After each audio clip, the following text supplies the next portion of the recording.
সমাধান সমাধান চাও যদি জীবনে মরণে ফিরে চাও খুঁজে নাও চোখ রাখো কোরআনে সমাধান। না পারলেও গুনগুন করবেন, তাও নাকি পাবেন। বলেন, সমাধান চাও যদি জীবনে মরণে ফিরে চাও খুঁজে নাও চোখ রাখো কোরআনে সমাধান। এ বাণী সকলের নয় শুধু মুমিনের, যারাই মেনে নিবে ফল পাবে কোরআনের। ঘরে বলো কিবা রাষ্ট্রে বলো, অশান্তি দূর করে শান্তি আনে সমাধান। সমাধান চাও যদি জীবনে মরণে ফিরে চাও খুঁজে নাও চোখ রাখো কোরআনে সমাধান। সুবহানাল্লাহ বলেন। চলেন আমি আপনাদের সামনে পবিত্র কোরআনুল কারীমের সূরা হজের 41 নম্বর আয়াতে কারিমা পড়েছি। এই আয়াতটা অনেক কমন একটা আয়াত, এখান থেকেই কথা বলবো। যদি আল্লাহ আমাকে দয়া করেন আর আপনাদের মতো ইমানদাররা একটু দোয়া করেন, থাকবেন তো ইনশাল্লাহ। পরেন, আমাকে একটু লাইনে উঠায় দেন। বলেন, আউযু বিল্লাহি মিনাশ শাইতানির রাজীম, বিসমিল্লাহির রাহমানির রাহিম। الذين إن مكناهم في الأرض أقاموا الصلاة وآتوا الزكاة وأمروا بالمعروف ونهوا عن المنكر ولله عاقبة الأمور।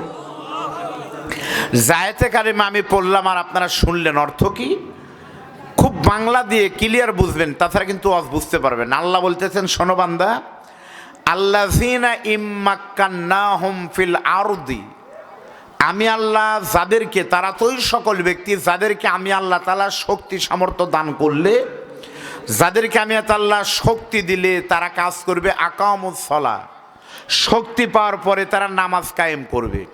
ও আতাউজ যাকাত, যাকাত ভিত্তিক অর্থ ব্যবস্থা চালু করবে। আমারু বিল মারুফ, সৎ কাজ আদেশ করবে। ও নাহাও আনিল মুনকার, অন্যায় থেকে বাধা দিবে। তাহলে বলেন তো, আল্লাহ ওই সকল ব্যক্তি যাদেরকে আল্লাহ শক্তি দান করলে কাজ করবে চারটি: নামাজ কায়েম করবে, যাকাত চালু করবে, সৎ কাজ আদেশ দিবে, অন্যায় বাধা দিবে। এই যে আল্লাহ বললেন যে আমি তাদেরকে শক্তি দান করলে, এবার আপনারা বলেন তো এই শক্তি মানে কি গায়ের শক্তি? তাহলে আল্লাহ বললেন যে আমি তাদেরকে শক্তি দিলে, সামর্থ্য দিলে। এই সামর্থ্য মানে কি, শক্তি মানে কি? মুফাসসিররা তাফসীরের ভিতরে বলেছেন, ইবনে কাসির, ফি জিলালিল কোরআন, মারিফুল কোরআন, তাফহিমুল কোরআন, সমস্ত তাফসীরের বক্তব্য এই শক্তি মানে হলো, মানে গায়ের শক্তি নয়, টাকার শক্তি নয়, এই শক্তি হলো রাষ্ট্র শক্তি। জোরে বলেন আল্লাহু আকবার। রাষ্ট্র শক্তি ছাড়া কখনো নামাজ কায়েম সম্ভব কেমনে? আমি আব্দুল বারী রশিদি যদি আজকে ওয়াজ করে এই গ্রামে থাকতে চাই, আপনারা জায়গা দিবেন না? আছে, এই গ্রামে তো আমার থাকার বাড়ি আছে, নাই? আছে। তাহলে আমি যদি এই গ্রামে থেকে বলি যে আমি থাকবো, সকালবেলা এই মরিচতলা বাজারে নামাজ পড়বো ফজরে, যেই সমস্ত যুবকেরা ফজরের নামাজ জামাতে পড়বে না তাদেরকে ধরে দড়ি দিয়ে বেঁধে নিয়ে যমুনা নদীর ভিতরে তাদেরকে সকাল 8টায় তাদেরকে ফালাই দেব। এই কথা যদি আমি নদীতে ফালাই দেওয়ার ঘোষণা দেই, সকালবেলা বেনামাজিরা তাদেরকে আমি কি ফালাবো? সমস্ত বেনামাজি একজোট হয়ে রাতের বেলা আমাকে যমুনাতে ফালানোর সম্ভাবনা আছে, ঠিক না? তাহলে আমি আব্দুল বারী রশিদের সর্বোচ্চ অনুরোধ করতে পারবো, ভাই জাহান্নামে যাওয়া লাগবে, নামাজ পড়েন। আমি করতে পারবো অনুরোধ, কিন্তু আল্লাহ বলছে না, অনুরোধ না, আদেশ করতে হবে। তা মরু না, আমরের থেকে আমর, অনুরোধ আর আদেশ কিন্তু এক না, এটা হচ্ছে হাত পাও ধরা। কিন্তু আল্লাহ বলছে না, আদেশ করা লাগবে। তাহলে আমি বক্তা ফেল। কোনো পিসাব কোনোদিন বলতে পারবে না যে নামাজ পড়তেই হবে, এ কথা কোনো পীর বলতে পারবে না। তাবলিগের ভাইয়েরা তারা দিনের কাজ করে, কিন্তু তারা অনুরোধ করে, কি বলে? আশারা গাজরাইল, চলো যাই কাকরাইল, যদি চাও বাঁচতে চলো যাও গাছতে, কিন্তু মানুষ যাইতো, যে মারামারি শুরু হয়েছে ভয় এখন তাও যাচ্ছে না মানুষ। তাহলে তাবলিগের ভাইরা কিন্তু মসজিদে বলে, ভাইরা নামাজের পরে দিনের আলোচনা হবে, বসবেন, সবার বহুত ফায়দা হবে। অনুরোধ করতে পারে, আদেশ করার ক্ষমতা তাবলিগের ভাইরাও রাখে না। একমাত্র আদেশ করার ক্ষমতা রাখতে পারে বাংলাদেশে কোনো পীর নয়, কোনো বক্তা নয়, ডক্টর ইউনূস সাহেব যদি ঘোষণা দেন, আমি বাংলাদেশে যে কয়দিন রয়েছি উপদেষ্টা আমার আফামা খালিদ হোসেনের মাধ্যমে, ধর্ম উপদেষ্টার মাধ্যমে, বাংলাদেশের যে সমস্ত যুবকেরা নামাজ পড়বে না, ফরজ হয়েছে, তাদেরকে 3 মাসের জেল, নগদে 2000 টাকা জরিমানা হবে। এই ঘোষণা দিয়ে যদি আগামীকাল প্রজ্ঞাপন জারি করে, মরিচতলা এবং মানিক পটলের যে যুবক শীতের শুরু থেকে মসজিদে ফজরে যায়নি, ওই যুবক খালি যাবে না, মুয়াজ্জিনকে ডেকে তুলে নিয়ে যাবে। জোরে বলেন কথা ঠিকঠাক আছে? এর নাম হলো রাষ্ট্র ক্ষমতা। ভাই ক্লিয়ার বুঝেন, মনটা ভালো করে বুঝেন, তাহলেও আজ বুঝতে পারবেন। আপনাদেরকে একটা উদাহরণ দিই, আমার দবির চাষা যে একটা উদাহরণ দিয়েছি, এক উদাহরণে আমার মেলা কিছু আজকে জ্ঞান খুলে গেছে। কথা তো তাই, পুকুর তো এভাবে বেঁচে কেনে তো বাংলাদেশ থেকে আমরা যাবো না, আমি কিন্তু বুঝতে পারছি। তাহলে আপনাদের আরেকটা উদাহরণ দিলে আপনারা আমার ওয়াজও বুঝতে পারবেন। এক লোকের একটা সাইকেল ছিল, আপনাদেরকে আছে সাইকেল? এখনো আছে। এক লোকের একটা সাইকেল ছিল, দাদা ব্যবহার করে বাপেক দিছে, বাবা ব্যবহার করে তাক দিছে। তাহলে ওই সাইকেলের বয়স কত? সেই সাইকেল মাঝে মাঝে নষ্ট হয়, ওই সাইকেল ঠেলে নিয়ে একদিন গেছে ওই আপনাদের বড় বিলে যায় মাওলানা শফি হুজুরের পিছনে নামাজ টামাজ পড়ে, নামাজ পড়ার জন্য চৈত মাসের রোদের দিন সাইকেলটা মসজিদের পিছনে রেখে নামাজে ঢুকছে। ভাই চৈত মাসের রোদ এসে এমনভাবে সাইকেলে রাখছে, বের হয়ে দেখে যে দুইটার ভিতরে একটা চাকায় শেষ, ঠেলে নিয়ে চলে গেছে গোসাইবাড়ি 7 মাথা মরে গিয়ে দেখা যায় সাইকেলের গ্যারেজওয়ালা ঠিক করে, যেটা মেকার, তাকে বলছে ভাই দেখো তো কোথায় কি হয়েছে। মেকার হাসতেছে আর বলতেছে, আপনাকে আর কতদিন বোঝাবো, এই সাইকেল আর চলবে না। সাইকেল যদি ভালো করে চালাবার চান, আপনাকে অনুরোধ করতেছে ভাই, আপনি টায়ারটা টিউবটা পরিবর্তন করেন, এই টিউব খালি লিক হতেই আছে, এটা চেঞ্জ করেন।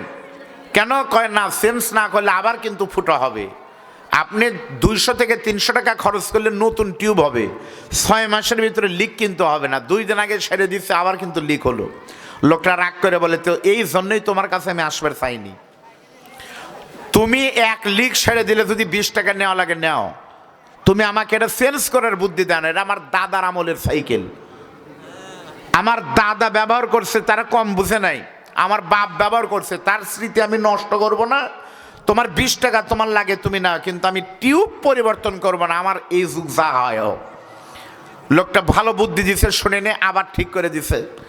আল্লাহর কি রহমত, এটা নে 2-3 দিন না হাসতে হঠাৎ করে তখন জোরে চাপ মারছে, আবার চলন্ত রাস্তার ভিতর থেকে আবার ঠেলে নিয়ে যা বলতেছে, কি ঠিক করে দিলে ভাই? রবিবারে ঠিক করলে আজকে বুধবার। ওই বুদ্ধি তো দিয়েছিলাম রবিবারে, যে ভাই আর ওগুলা পুরাতন চিন্তা করে থাকেন, এবার নতুন চিন্তা করেন, টিউবটা পরিবর্তন করেন। এই জন্যই তো তোমার কাছে আসবে চাই না, বারে তুমি আরো 20 টাকা লাও, কিন্তু পরিবর্তনের কথা বলো না। দাদার আমলের পরিবর্তন বাপ করেনি, বাপেরটা আমিও করব না, তুমি টাকা নাও। এবার বলতেছে 2 জায়গায় হাওয়া বের হচ্ছে, সাইকেলের টিউবটা নিয়ে যখন চারের ভিতরে পানি দিয়ে দিছে, 4 জায়গার থেকে হাওয়া বের হচ্ছে। কয় মুরব্বী দেখেন ভাই, টাকা আমার, আমি ভালো বুদ্ধি দিচ্ছি, এগুলো ঘুষে ইয়াদে ঘুষা লাগে যে আমার মেলা কষ্ট হবে ভাই, অতএব আপনি 80 টাকা 20 টাকা করলে 80, আর আমার মজুরি 20, 100 টাকা না দিয়ে আপনি 200 টাকা দিয়ে একটা টিউব কিনেন। কয় তুমি টাকাই নাও, পরিবর্তন করতেছে না, যা হয়। তা আমি আব্দুল বারী রশিদের আলোচনা হলো টিউবের মতো টিউব। আমি আপনাকে 20 টাকা দিয়ে টিউব দিলাম, আমাকে এখানে ওয়াজ করে টাকা দিবে, আমি আপনাদের লিক সাইডে দিব, সর্বোচ্চ 3 দিন চলবে এটা। তারপরে আবার বেনামাজি চোর ডাকাত 3 দিন পরে কিন্তু আমার অশেষ টিউব কিন্তু আবার বাতাস চলে যাবে। আমার শ্বশুর মাওলানা বদরুল রশিদ সাহেবের লোক বেশি, চাহিদা বেশি, ডিমান্ড বেশি, তার পটি দিলে পারে পটির বাতাস থাকবে সর্বোচ্চ মাসখানে, তারপরে আবার ওই আমির হামজা এসেছিল মবুয়াখালী, পটি দিয়ে গেছে আপনাদের নভেম্বরের 17 তারিখে না 13 তারিখে, ওই পটি বড় বক্তা বিশাল অবস্থান, তার পটি চলছে সর্বোচ্চ 3 মাস। তারপর আবার চোর বেনামাজি বেপর্দা। তা আপনাদের বলবো, এই সাইকেলের টিউব বারবার পরিবর্তন না করে এগুলা জরিমানা না দিয়ে আপনারা একটা নতুন টিউব কিনেন, পটি বাদ দেন, তাহলে আপনাদের বলতেছি অন্তত 5 বছর আর কোনো পটির চিন্তা করা লাগবে না। জোরে বলেন কথা ঠিক না ব্যাটে? তো এইবার একটা সুযোগ এসেছে, আমরা যদি আল্লাহ কবুল করে আমরা আর পটি দিব না, নতুন টিউব অথবা সাইকেল বাদ দিয়ে একটা হোন্ডা কিনবো ইনশাল্লাহ। জোরে বলেন ঠিক না ব্যাটে? আপনারা কিনতে রাজি আছেন তো? সেটা কিন্তু একদিনে কেনা লাগবে, আপনার 1 ঘন্টার মধ্যে কিন্তু কাম বানান লাগবে। আবার যদি সেই পটি মারেন তাহলে কিন্তু সামনের বার এসে আপনাদের ওয়াজ করা বাদ দিয়ে কিন্তু পিটন শুরু করবো কিন্তু আমি।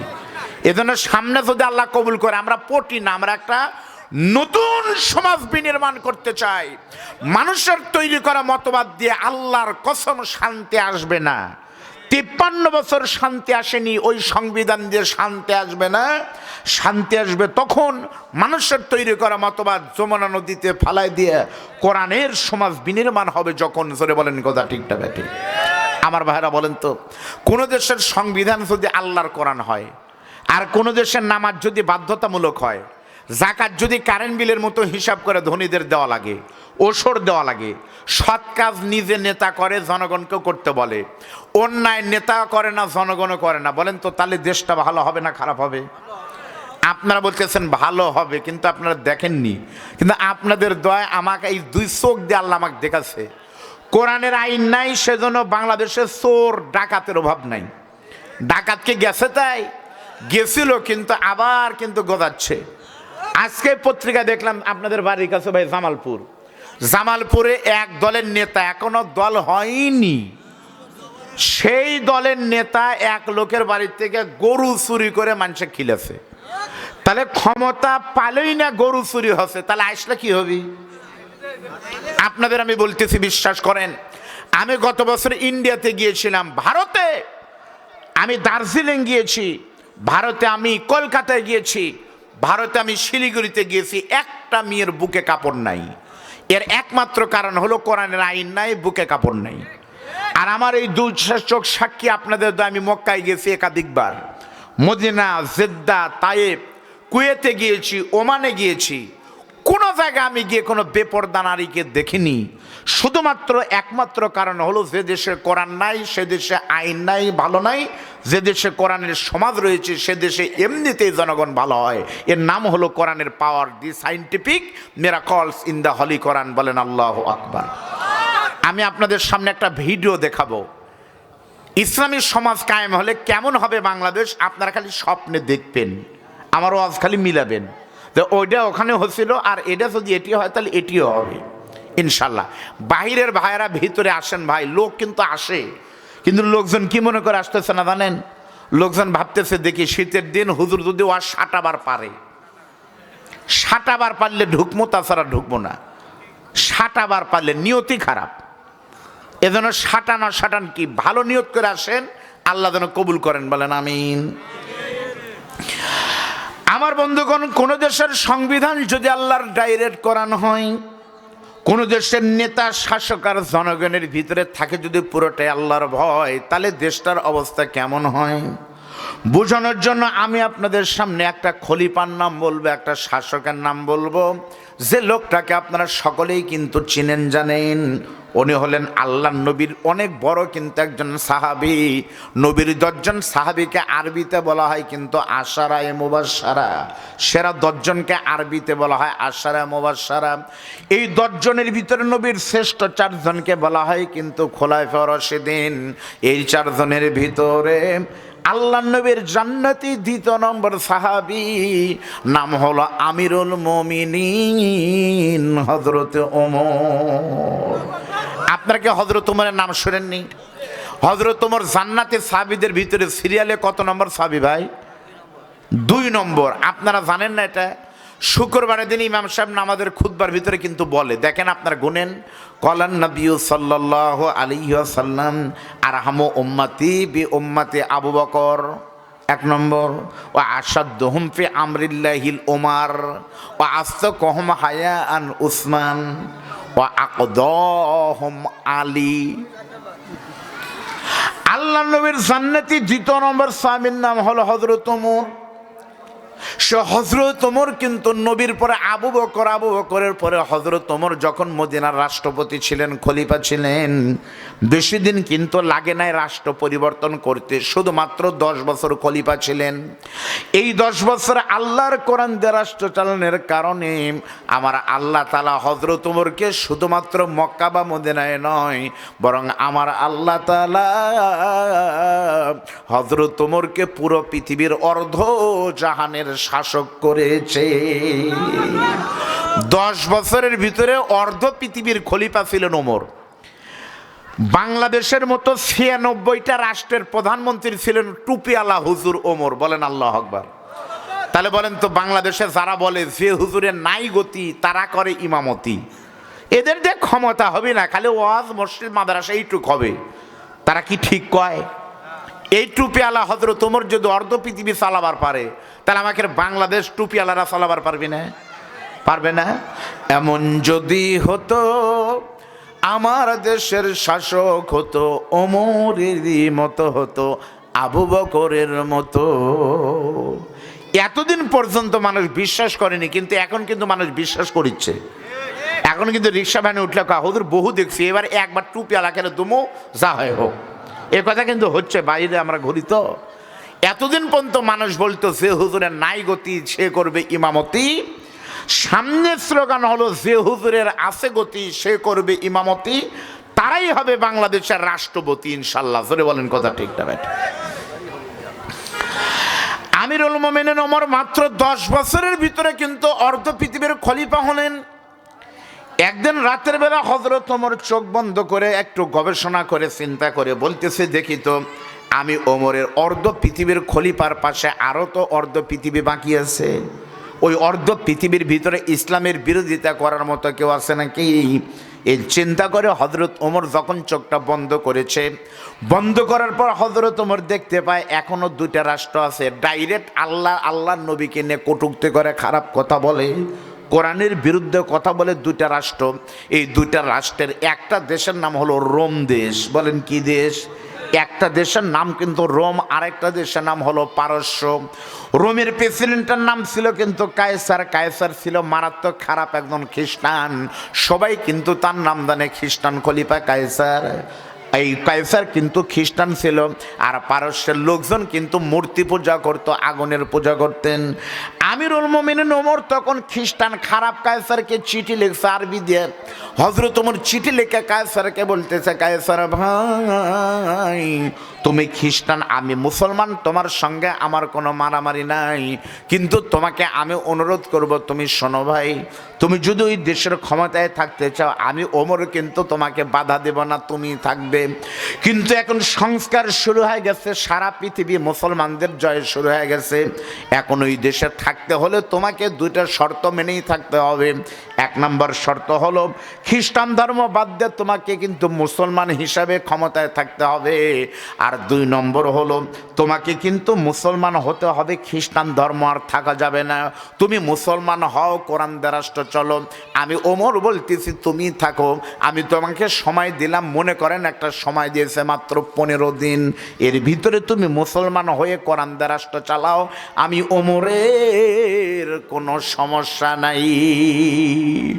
তুমি থাকো, তবে তুমি মুসলমান হয়ে রাষ্ট্র চালান লাগবে কোরআন দিয়ে। আমি তোমাকে সময় দিলাম 15 দিন, মনে করেন। আমরা কিন্তু তাই দিয়েছিলাম। জোরে বলেন কথা ঠিক না বেটি? আচ্ছা বলেন তো, শহীদ আবু সাইদের নাম আপনারা শোনেননি? শহীদ মুগ্ধের নাম শোনেননি? আচ্ছা তারা কি বলেছিল যে আমাদের এমপি বানান লাগবে, তাই করছিল? পয়লা মন্ত্রী হবার চাচ্ছিল। তারা চাইছিল যে আমাদেরকে তোমরা চাকরিতে সুযোগ দাও, মেধার জোরে চাকরি হবে। এ বাহিরে যারা কথা বলে মেয়েরা, এই বাবা, এ বাহিরেরা, এ ছেলে ছেলে যুবক, এই দিক দেখো তো ভাই কারা কথা বলে, দেখো তো ভাই, এই ডানে করা কথা বলে এরা, মহিলা, একদম বন্ধ করে দেন। সব মাদ্রাসার ছাত্র এখানে আসবে, ওখানে কেন? এখানে শিখবে তারা। এদিক তাকান। শহীদ আবু সাইদের কিন্তু চাইছিল কি? অধিকার চাইছিল যে সবাই মেধার জোরে চাকরি হোক, কিন্তু তা কি হলো? চাইল কিন্তু অধিকার, হয়ে গেল রাজাকার। আল্লাহ বানালো সরকার, আর বিদায় নিল স্বৈরাচার, আর তার কিছু ভক্ত করতেছে হাহাকার। হাহাকার করতেছে না? কোরআনের মাহফিল আমরা হক কথা বললে তারাই উঠে যায় আর কয় না রাজনীতি রস করতেছে, এগুলো শুনে লাভ আছে? রাজনীতির রস শুনতে যদি তোমার কষ্ট হয়, এই মানিক পটল দাখিল মাদ্রাসা, পুরো বগুড়ার ভিতরে দাখিল মাদ্রাসা পর্যায়ে এত ছাত্র কোনো মাদ্রাসা নাই, অথচ ছাত্র নাই, কমিটি নাই, চোর ডাকাত দিয়ে ভরপুর। সেখানে বড় বড় বিল্ডিং পায়, কম্পিউটার পায়, এই মাদ্রাসায় কেন নাই? এই মাদ্রাসা আসার জন্য কেন রাস্তা নাই? তোমরা জুলুম করেছো, আর এখন শুনলে পারে খারাপ লাগে। খারাপ লাগলে পারে তওবা করে ভালো হও, কিন্তু খারাপের প্রতিবাদ করে যদি আবার সেই স্লোগান দাও, তাহলে এবার সেনাবাহিনীর পিটন হবে। জোরে বলেন কথা ঠিক না? দেখেন না আপনারা 5 তারিখের পরে গোপালগঞ্জের কিছু যুবকেরা কি আবেগ, আপাকে খুশি করার জন্য ভিডিও কলে মিছিল করতেছে। আপা আমরা আছি, মিছিল করছে। বাবা, সেনাবাহিনী তো এখন দেশ চালাচ্ছে, কিন্তু সেনাবাহিনী, পুলিশ তো না আছে, 2 প্যাকেট বেনসন দিলেন, কাম ক্লিয়ার হলো। তাই সেনাবাহিনীর পিটন কিন্তু হাঁটু থেকে মাথা পর্যন্ত। এমন পিটন দিছে, গোপালগঞ্জ থেকে ফরিদপুর থেকে ওই মিছিলের পরে কয়েকদিন ঢাকায় যারা গেছে, প্রত্যেকটা ঢাকার গাড়ি নিয়ম করেছিল গোপালগঞ্জ থেকে যারা ঢাকায় যাবে বসে গেলে পরে ভাড়া হলো 300, আর দাঁড়ায় গেলে ভাড়া হলো 1000। বসে গেলে 300, দাঁড়ায় গেলে 1000। যারা পাছায় পিটন খাচ্ছে তারা কিন্তু বসবার পারছে না, মানে একবারে জ্বলিয়া যাচ্ছে, খালি কষিয়ে দিছে, বুঝেন না? বসতে পারে খাড়াই থেকে শান্তি পায়, এজন্য ভাড়া 1000 দে, আর বসে গেলে পারে তারা 300 দে। তারা ভালো মানুষ। মন খারাপ করলেন? আমিরুল মুমিনিন ওমর তখন রোমের প্রেসিডেন্ট কায়সারকে চিঠি দিয়ে বলতেছে, ভাই তুমি মুসলমান হও। রোমের প্রেসিডেন্ট কায়সার কিন্তু প্রথমে বিশ্বাস করেনি, কোনো গুরুত্ব দেয়নি, তুচ্ছ তাচ্ছিল্য করে বলতেছে, ওমর রে, তোমার এত বড় সাহস তোমাদের টুপি আলাদারে কে দিয়েছে? আমি কায়সার হলাম পৃথিবীর পূর্ণতম পরাশক্তি বর্তমান, আমাকে তুমি মুসলমান হওয়ার আলটিমেটাম দিয়েছো, সাহস তো কম না। আমি কায়সার খ্রিস্টানদের পক্ষ থেকে তুমি ওমরকে সময় দিলাম মাত্র 7 দিন।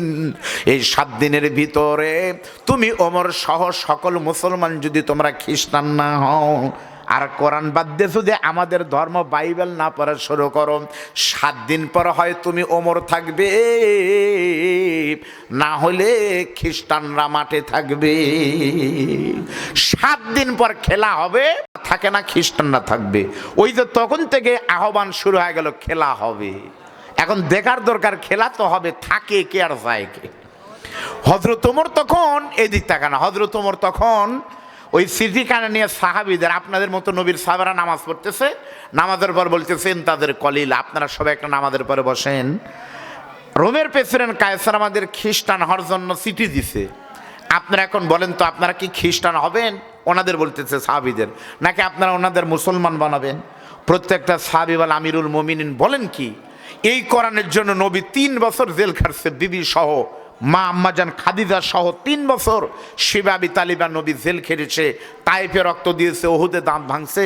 আমরা খ্রিস্টান হওয়ার জন্যে, আমরা যদি জীবনও দেই দিব, একজন মুসলমান বেঁচে থাকতে আমরা খ্রিস্টান হব না, বরং তাদেরকে মুসলমান বানায় সর্বজোরে বলেন আল্লাহু আকবার।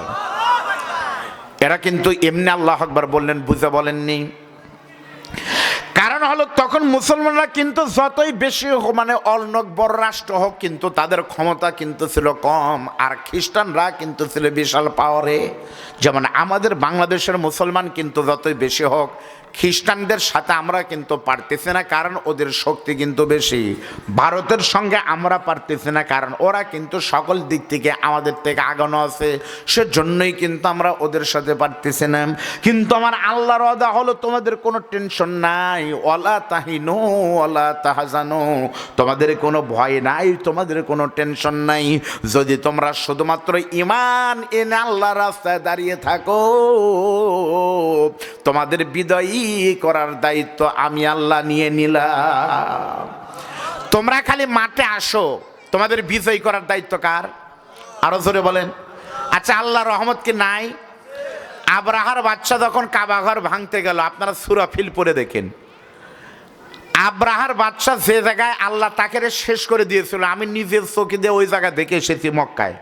আপনাদের জন্য দোয়া করি, আজকের মোনাজাতে যারা থাকবে আল্লাহ যেন আপনাদের মক্কায় দেখার সুযোগ করে, বলেন আমিন। আবরাহার বাদশার প্রতি যেখানে গজবের পাথর নাজিল হয়েছিল পাখিরা, ওই জায়গায় গেলে এখনো কিন্তু সৌদি আরবের গাড়ির ড্রাইভাররা ওই জায়গায় গেলে জোরে চালায়। আমি ড্রাইভারকে বললাম, ভাই কারণ কি, কোনো সমস্যা? নোয়াখালীর ড্রাইভার হুজুর, সৌদি আরবের লোকেরা এই জায়গায় আইলে পারে ভয়ে জোরে দেয়, কারণ তাদের বিশ্বাস যে আল্লাহ যদি বেঈমানের পুতুর রাগ করে এখনো যদি একটা পাথর ফালাই দেয়, ওই ভয়ে আমরা তাড়াতাড়ি যাই, বাবা তাড়াতাড়ি গেলেই বেঁচে যাই। আমি নিজে দেখে সেই জায়গা কিন্তু এখনো আছেই। আল্লাহ নবীর দাদা আব্দুল মুত্তালিবকে এসে বলতেছে আবরাহার বাদশার লোকজন, এই বুড়া এই মুহূর্তে চলে যা, কাবা ঘর আমরা ভাঙবো। তখন নবীর দাদা বলতেছে, না বাবা, ঘর ভাঙবো না, একের বুড়া খবর করে দেব। তখন মুরব্বী মানুষ মায়ের ভাই কি করবে, তাই তার পারবে না। সে বলতেছে, বাবা আমার দায়িত্ব ছিল ঘর দেখে, আমার যা যা ছিল বাটি থালা বাসন সব কম্বল নিয়ে গেলাম, ঘরের মালিকের যদি মনে হয় ঘর রক্ষা করবি নাহলে ভাঙবি, আমার কি, আমি চাকরি করতাম, আমার তো আর জীবন দেওয়া সম্ভব না। যখন চলে গেল আল্লাহ, তখন আল্লাহ আলিম বিজাতি সুদূর, আল্লাহ অন্তর থেকে খবর জানেন। আল্লাহ বলতেছে, জিবরাইল আমার যতগুলো বাহিনী আছে এই বাহিনীর ভিতরে সব থেকে দুর্বল বাহিনী কোনটা? সবচেয়ে দুর্বল মানে আমার অনেকগুলো সেনাবাহিনী আছে, এই মাদ্রাসা অনেকগুলো ক্লাস নাই, তার ভিতরে দুর্বল ছোট ক্লাসের নাম হলো 1। তো ফেরেশতা জিবরাইল করছে, আল্লাহ আপনার 1 ক্লাসের সেনাবাহিনীর নাম হলো আবাবিল পক্কি। বোঝেন নাই? আল্লাহ তখন বলতেছে, আমি জালেমকে এমন ভাবে সাইজ করব, ওই জালেমের চেয়ে সব থেকে বড় ক্ষমতা আমি আল্লাহর সব থেকে ছোট ক্ষমতা পাঠাই দেব, যেন কিয়ামত পর্যন্ত দৃষ্টান্ত হয়ে থাকে। সেজন্য আল্লাহ তাআলা ডাকতে বলতেছে, কতগুলো হাতি এনেছে কয়টা তুমি গোনো তো। জিবরাইল গুনে গুনে দেখে যে কয়টা হাতি এসেছে সেই কয়টা আবাবিল পাখিকে আমার আল্লাহ ডাকতে বলেন, আবাবিল তোমরা জান্নাত থেকে কিন্তু উড়ে উড়ে চলে যাবে, আর যাওয়ার সময় জান্নাত থেকে ছোট্ট ছোট্ট একটা করে পাথর কিন্তু তোমরা নিয়ে যাবে। ওই পাথর নিয়ে গিয়ে বেঈমান আবরাহার বাদশা যেখানে যেখানে হাতি নিয়ে এসেছে হাতির মাথার উপরে ছোট্ট ছোট্ট পাথরগুলো ছাড়বে। বলেন তো পাখি এইটুক দেখতে চুরুর চুরুর করে উড়ে, ওই পাখির মুখ কত বড়, ঠোঁট তাহলে কত বড়, ওই ঠোঁটের ভিতরে এটেছে ভাতের মতো ধানের মতো কিন্তু ছোট পাথর। ওই পাথর যদি মারে, ওই পাথর পিঁপড়ার উপরে পড়লে কিন্তু পিঁপড়ে মরার কথা না, কিন্তু কোরআন তাফসীর পড়ে দেখেন সূরা ফিলের ভিতরে এসেছে আবাবিল পাখির পাথর যেখানে হাতির উপর পড়েছে, শুধু এই হাতি নয় বরং হাতি সহ মামুচ্চ সেনাবাহিনী সহ যেখানে পড়েছে সেখানে মাটির সঙ্গে একেবারেই মিশে চলে গেছে। তার মানে আল্লাহ বলছিল পাখি খালি পাথর ছাড়বে, আর ফেরেশতাদের বলছিল তোমরা একটা করে ফেরেশতা রেডি থাকো, ওরা ছাড়বে পাথর, ওটা ধরে নেয়া বেঈমান জালেমে খালি ঠাসা মারবে একটা করে। ঠাসা কিন্তু পাথর মারেনি, ঠাসা মারছে ফেরেশতারা, কিন্তু ওদেরকে দেখা যায়নি। এজন্যই কিয়ামত পর্যন্ত অপমান হাতি শেষ করছিল পাখি দিয়ে।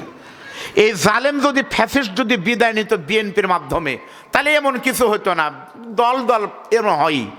কিন্তু আল্লাহ তাদেরকে আবাবিল পাখি ছোট ছোট বাচ্চাদেরকে ঠিক করে রেখেছিল। এই মাদ্রাসার বাচ্চা, হাই স্কুলের বাচ্চারা, বগুড়াতে আমরা নিজেরাই দেখেছি ভাইদান, স্কুলের বাচ্চারা কিন্তু জীবন দিয়েছে।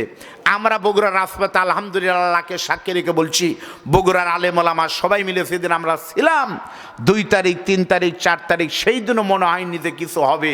কিন্তু আল্লাহ তাআলা ছোট্ট ছোট্ট আবাবিল পাখি ছাত্রদের মাধ্যমে কিন্তু জালেমকে বিদায় করলেন, এই মনে করে জালেম এখনো আল্লাহর রহমত কিন্তু আছে। জোরে বলেন কথা ঠিক না ঠিক? রোমের প্রেসিডেন্ট কায়সার তখন বললেন, আমরা মুসলমান হব না, তোমাদেরকে খ্রিস্টান বানাবো। হযরত ওমর তখন বললেন যে যদি সত্যি ওদেরকে তোমরা খ্রিস্টান বানাবার চাও তাহলে আল্লাহর রাস্তে তোমাদেরকে জিহাদে যেতে হবে। জোরে বলেন সুবহানাল্লাহ।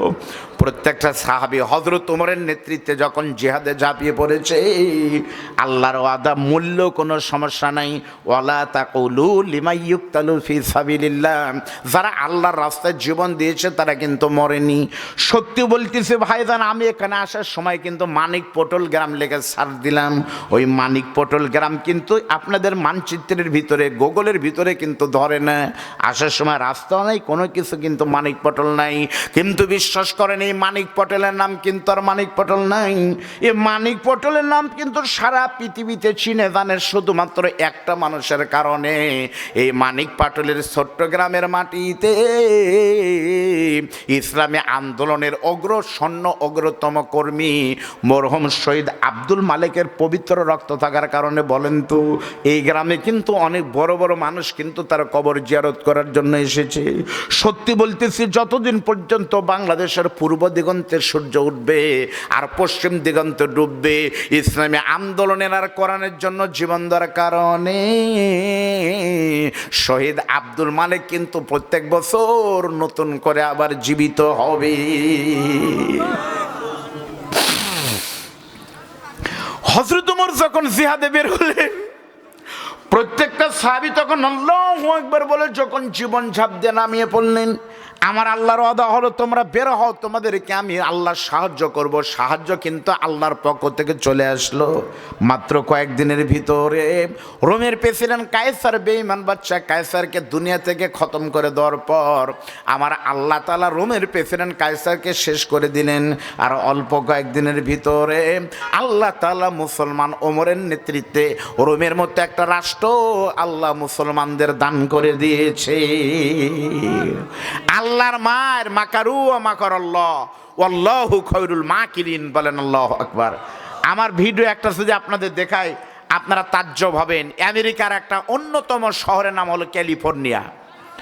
যে ক্যালিফোর্নিয়াতে পৃথিবীর, শোনেন, পৃথিবীর বড় বড় নায়িকা গায়িকা যারা কোটি কোটি টাকার মালিক, বাংলাদেশেরও অনেকেই স্বৈরাচাররা ক্যালিফোর্নিয়ায় বাড়ি করেছে। আমাদের বাংলাদেশের একজন ভূমিমন্ত্রী ছিল সাইফুল ইসলাম নাম, পত্রিকায় এসেছে লন্ডনে তার 260টা বাড়ি আছে একজনের। ওই ক্যালিফোর্নিয়াতে বড় বড় নায়িকা গায়িকার নেতাদের বাড়ি। আল্লাহর গজব, হঠাৎ করে দাবানল, কোনো ম্যাচের আগুন ধরে না, হঠাৎ করে দাবানল শুরু হলো। গোটা ক্যালিফোর্নিয়া শহর, পুরো দেশ পুরো অর্ধেক ছাই হয়ে গেছে, অর্ধেক বরফ পড়তেছে আর অর্ধেক আগুন লেগে আছে। অথচ ওই আমেরিকা আমার গাজা ফিলিস্তিন পুরানোর কত ষড়যন্ত্র করলো। তারা আমার গাজাকে পোড়ালো বোমা দিয়ে, আর আল্লাহ পোড়ালেন গজব দিয়ে। এখনো পুড়তিছে, সে আল্লাহ আছে না নেই জোরে বলেন। আপনারা খালি ইমানটা নিয়ে যদি থাকতে পারেন বাবজান, আল্লাহ আপনাদেরকে টাইনে নিয়ে বিষয় দান করবে। জোরে বলেন কথা ঠিক না বেটি? এবার সংখ্যা দিয়ে কি হয় বলেন তো? সংখ্যা দিয়ে কিছু হয়? সংখ্যা দিয়ে কি করবেন? তার বড় প্রমাণ আপনারা বলেন তো, আপনাদের মুখে দাঁত কয়টা? ভালো করে কন, বুঝে কন, যার সে কয়টা আছে ওই কয়টা কন, কয়টা? চাচা আছে 32টা বা? চাচা করছে না বা, কবে চলে গেছে, এখনকার 32 থাকে তাই আছে। ভাইয়ের আছে, মুরব্বীদের নাই। এবার বলেন তো আপনাদের জিহ্বা কয়টা? সবারই একটা। আচ্ছা বলেন তো, জিহ্বা দাঁতের উপকার করে না ক্ষতি করে? উপকার করে না? আপনি বিয়ার বাড়িতে দাওয়াত খেয়ে, শোনেন, দাওয়াত খেয়ে আপনার আসলেন, রাতের বেলা আপনার ব্রাশ না করে শুয়ে পড়ছেন। জিহ্বা তখন দেখতেছে দাঁত যেভাবে হা করে ঘুম পাড়তেছে, প্রত্যেকটা দাঁতের ফাঁকে ফুঁকে খালি মাছ, গোস্ত, ভাত এগুলো লেগে আছে।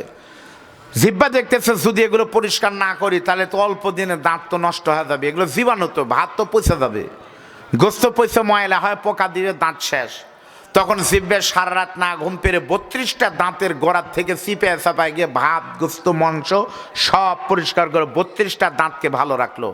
ওই দাঁত নিয়ে যখন সকালবেলা গেছে আপনাদের এই যে পাশের বাজার, এটা নাম কি মরিচতলা নাকি, অথবা হরিনাথ না, সকাল বাজার না, সকাল সন্ধ্যা, ওখানে গিয়ে নাস্তা করতেছে। নাস্তা করতে করতে হঠাৎ করে বলতেছে, হ্যাঁ কি হলো? জিভা দিয়ে দেখে যে টপ টপ করে রক্ত পড়তেছে। আচ্ছা বলেন তো, জিভার ভিতরে রক্ত, কামড় দিয়ে রক্ত বের করলো কে? দাঁত। মানে সারা রাত যার উপকার করলো, সকালবেলা সেই কিন্তু কামড় দিল। সঙ্গে সঙ্গে জিহ্বা বলতেছে, আল্লাহ আমি এখন কি কামড় দিব নাকি? আল্লাহ তখন ডাক দিয়ে বলতেছি, জিহ্বারে খবরদার তুমি দান কামড় দিও না, কারণ তুমি জিহ্বা কিন্তু খুবই নরম, তুমি যদি বেঈমান জালেম 32টা দাঁতকে কামড় দিবার যাও, ওরা এমনি কিন্তু জন্ম থেকেই শক্ত, ওদেরকে কামড়ালে তুমি কিন্তু কাটবে, ওদের কিছু হবে না। বরং তুমি আমি আল্লাহর দরবারে নামাজের ভিতরে সেজদা দাও, ওদের বিচার আমি করব। ওই জিহ্বা মাজলুম হওয়ার কারণে আমার আল্লাহ জিহ্বার পক্ষে কাজ করেছে, কিন্তু 50 বছর কিন্তু দোয়া কবুল হতে সময় লেগেছে। 50 বছর যেতে না যেতে 32টা জালেম দাঁতকে আল্লাহ দুনিয়া থেকে বিদায় করে দেয়, দাঁত কিন্তু একটাও কিন্তু ভিতরে থাকে না। আর ওই জিহ্বা মাজলুম হওয়ার কারণে এক জিহ্বাকে আল্লাহ জান্নাত পর্যন্ত কিন্তু দেয়, কোনোদিন খসে পড়ে না। বাংলাদেশের আলেমরা কিন্তু 15 বছর কেঁদেছিল, আল্লাহ কি নাই, আল্লাহ কবে দিবে।